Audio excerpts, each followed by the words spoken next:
This story begins with Martian mercenary in his room. The outlaw's tower gives an alarm. Everybody runs to the main room to see what the problem is. There is a disturbance in the middle of Dark City. Dark City is located on the island right next to Outlaw's Island. Red Hood, Starfire Arsenal and Martian mercenary rushed to their outlaw's boat and headed straight for Dark City. When our heroes get to Dark City, there is a strange figure hovering above Main Tower. Main Tower is their local news outlet. This character points at Martian mercenary. He says, "I am from Pluto and you will die. For my name is the Plutonian Cavalier. A long time ago on my planet of Pluto, a group of green Martians came and murdered all of my people. We were peaceful people before your green Martians came.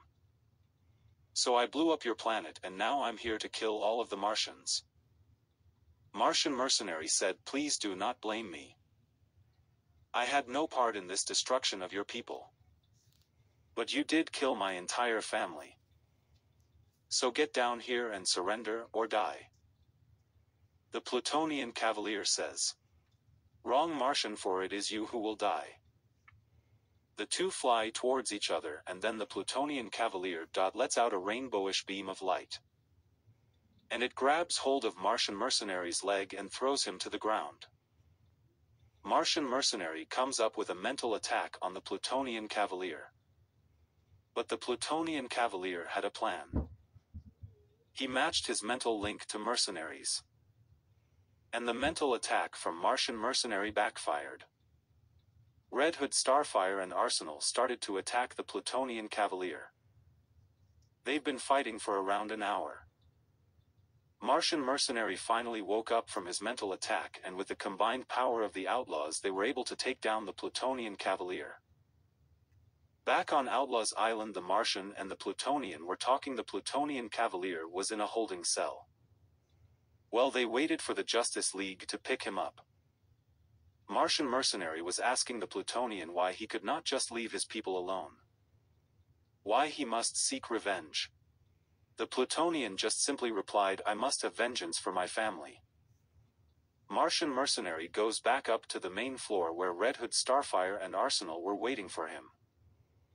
Starfire runs up to him, gives him a big hug and says, Look, we have made a glorious meal for us to consume with much deliciousness."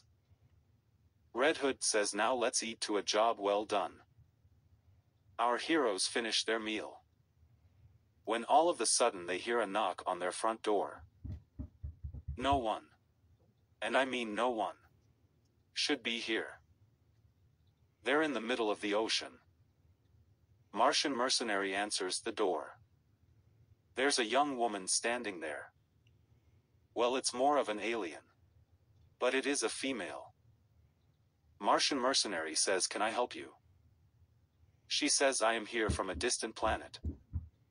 I have been sent here to warn you of a Plutonian. He might try to kill you."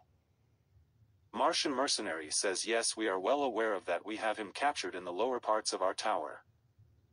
Martian mercenary asks what young woman's name is. She says her name is Gilo Tulu. Martian mercenary asks her, "What planet are you from?" She says, "I have no planet, for it has been gone for many years." He brings her inside to be met by Red Hood at the door.